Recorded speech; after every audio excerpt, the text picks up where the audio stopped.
اور یہ کوئی چھوٹی بات نہیں ہوتی کہ ایک شاعر میدان میں آئے، ایک ایسے شہر میں وہ میدان میں اترے جس میں بہت بڑی تعداد میں لکھنے والے موجود ہوں، وہ اس میں میدان میں آئے اور اپنی مزاج سے، اپنی طبیعت سے، اپنی محبت سے اور اپنی ریاضت اور استقامت سے وہ اپنی جگہ بنا لے اور کتاب کے مرحلے تک پہنچ جائے۔ تنہا یہی بات علی صدف کی داد کے لیے بہت کافی ہے۔ تو میں علی صدف کو اس استقامت کی بھی، اس ریاضت کی بھی داد دیتا ہوں۔ افضل پارس کو اس کتاب کے ناشر ہونے کی مبارکباد دیتا ہوں، اور عرفان صادق کو، سیو آرٹس کے منتظمین کو اس کتاب کی، اس تقریب کی انعقاد کی مبارک دیتا ہوں۔ تو میں سمجھتا ہوں کہ یہ شاید ہم پر پہلے زمانوں سے زیادہ اب فرض ہے کہ جب کسی نئے آنے والے کی پہلی کتاب، کم از کم پہلی کتاب ہمارے سامنے آئے تو اس کی حوصلہ افزائی کے لیے، اس کی داد کے لیے اور اس کی مبارک کے لیے ہم جو اب قدر سینئرز میں شامل ہو چکے ہیں، ہم ضرور پہنچا کریں اور اپنی بھرپور حوصلہ افزائی اس کو دیا کریں۔ یہ اس کا حق ہی نہیں بلکہ ہم اپنا فرض بھی سمجھتے ہیں۔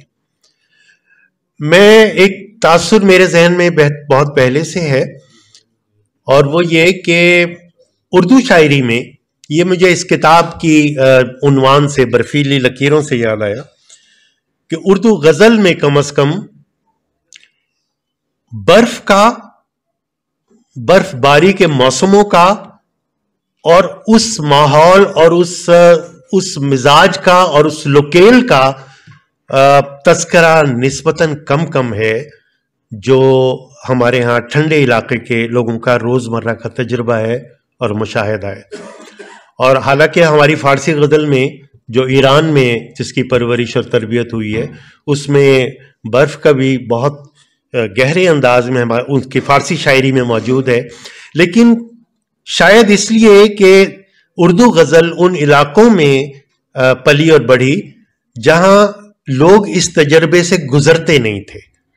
آگرہ، دہلی، لکھنؤ، یہ سارے وہ علاقے کہ جن میں برف باری کے تجربے لوگوں کو ہوئے نہیں تھے، یا شعراء ان مشاہدوں سے اتنے گزرے نہیں تھے، تو ممکن ہے کہ یہ وجہ ہو کہ ہمارے ہاں اردو غزل میں اس کا تذکرہ نسبتاً کم رہا ہے۔ لیکن شکیب کا جیسے کہ وہ ایک شعر ہے، بڑا خوبصورت شعر ہے، قدم روک دینے والا شعر ہے کہ یوں آئی نہ بدست ملی پربتوں کی برف، یوں آئی نہ بدست ملی پربتوں کی برف، شرما کے دھوپ لوٹ گئی آفتاب میں، یوں آئی نہ بدست ملی پربتوں کی برف، شرما کے دھوپ لوٹ گئی آفتاب میں۔ یا جیسے ہمارے عزیز دوست مرحوم شاعر عطا شاد، جن کا تعلق کوئٹہ بلوچستان سے تھا، ان کے شعر ہیں کہ یک لحظہ سے ہی عمر کا احسان ہی رہ جائے، اس خلوت یخ میں کوئی مہمان ہی رہ جائے، اور مجھ شاخ برہنہ پہ سجا برف کی کلیاں، مجھ شاخ برہنہ پہ سجا برف کی کلیاں، پتجھڑ پہ تیرے حسن کا احسان ہی رہ جائے۔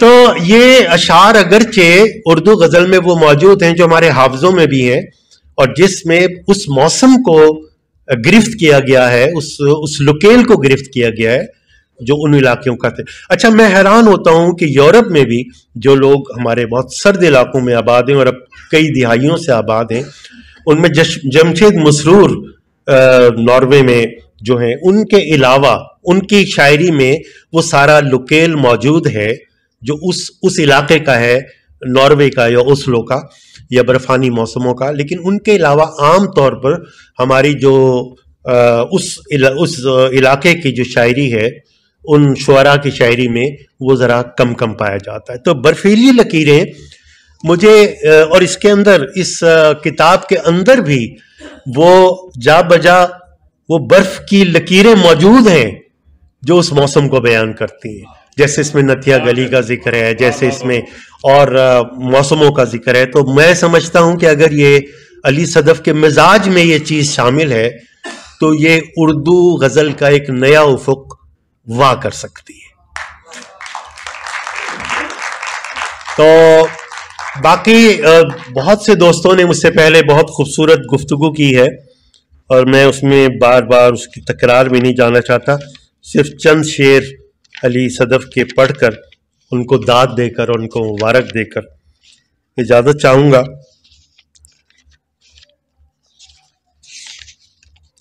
یہ شعر سنیے گا جو مجھے اس میں بہت ہی منفرد لگا اس کتاب میں، اور کیا نفسیاتی اور کیا ڈیلیکیٹ شعر ہے.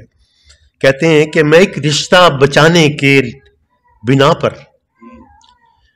میں ایک رشتہ بچانے کی بنا پر لگا بیٹھا ہوں داغ اپنی انا پر.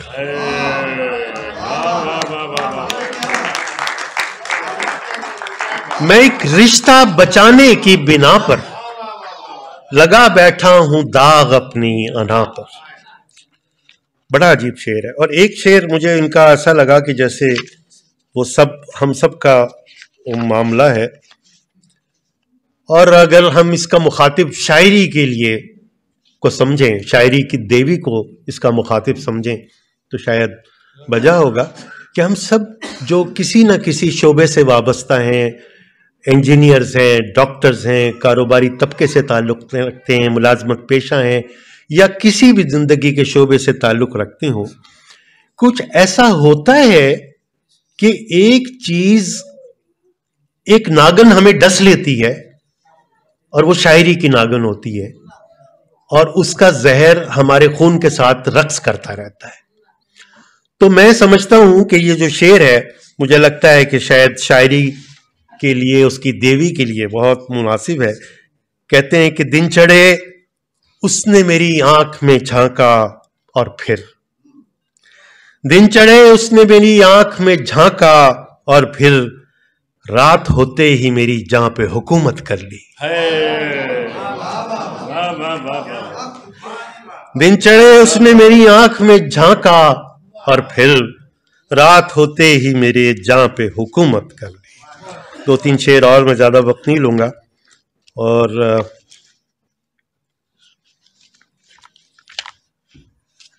عشق اس بار یوں ہوا مجھ کو، عشق اس بار یوں ہوا مجھ کو، رہ گیا قیس دیکھتا مجھ کو.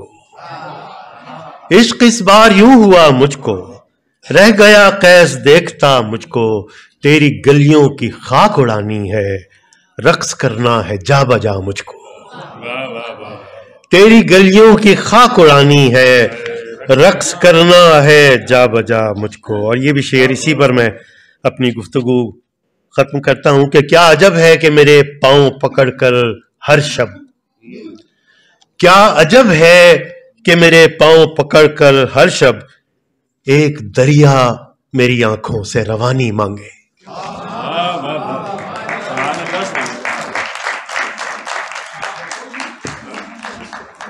سبحان اللہ، سبحان اللہ. بہت خوبصورت گفتگو ہم نے سماعت کی جناب سعود عثمانی صاحب کی. خواتین و حضرات، شاعری خدا داد صلاحیت ہے، یہ سبھی ہم جانتے ہیں، لیکن ریاضت اور مطالعے کے بغیر کبھی بھی اچھا شعر نہیں کہا جا سکتا. ریاضت اور مطالعہ بہت ضروری ہے کہ آپ اچھے شعر کہنے کے لیے. اور دوسری بات جو میں سمجھتا ہوں کہ وہ اپنی بات کو دوسرے لوگوں تک پہنچانے کے لیے جو اظہار کا کرینہ ہے وہ بھی خوبصورت ہونا چاہیے. تو علی صدف میں سمجھتا ہوں کہ بہت خوش نصیب ہیں کہ ان کو بات کرنے کا سلیقہ آتا ہے، ہنر آتا ہے، اور اس کا ثبوت ان کا یہ شعری مجموعہ ہمارے سامنے ہے. تو اس شعری مجموعے پہ گفتگو کرنے کے لیے ہمارے جو اگلے مقرر ہیں، آپ ایک شعر سے آپ اندازہ لگا لیں کہ میرے سخن میں یوں ہی روشنی نہیں آئی. شعر سنیے جی، کیسا خوبصورت شعر ہے کہ میرے سخن میں یوں ہی روشنی نہیں آئی، تیرے خیال نے پلکیں اٹھا کے دیکھا ہے. جتنا اچھا شعر تھا اتنی داد نہیں ملی. تالیاں ساتھ بجائیے گا.